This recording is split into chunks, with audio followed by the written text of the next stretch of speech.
மோர் குழம்புக்கு தேவையானதுங்க. தயிர் 1 கப்பு, கருவேப்பிலை, காஞ்ச மிளகா, சின்ன வெங்காயம் வெட்டி வச்சது.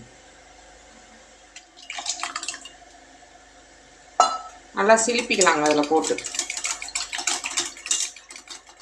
தேவையான தண்ணி ஊற்றிக்கலாங்க.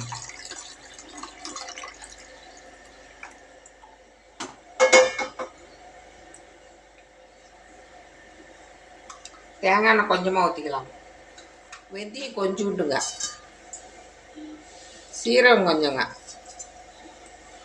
கடுகு, உளுத்தம்பருப்பு, கடலைப்பருப்பு கொஞ்சங்க.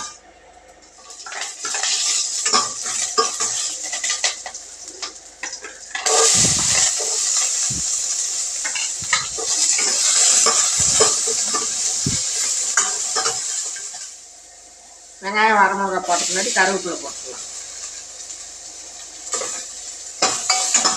வெங்காயம் வணங்கின பின்னாடி கொஞ்சம் பெருங்காய பொடி கொஞ்சங்க, மஞ்சள் பொடி கொஞ்சம். இந்த டைமில் மோரை சிலிப்பு வச்ச மோரை ஊற்றிக்கலாம்.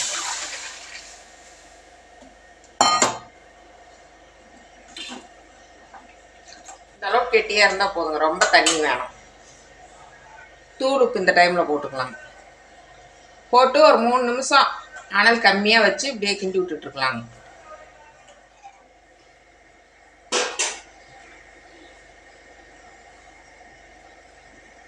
கொத்தமல்லி தழை போட்டாச்சுங்க, கட் பண்ணது.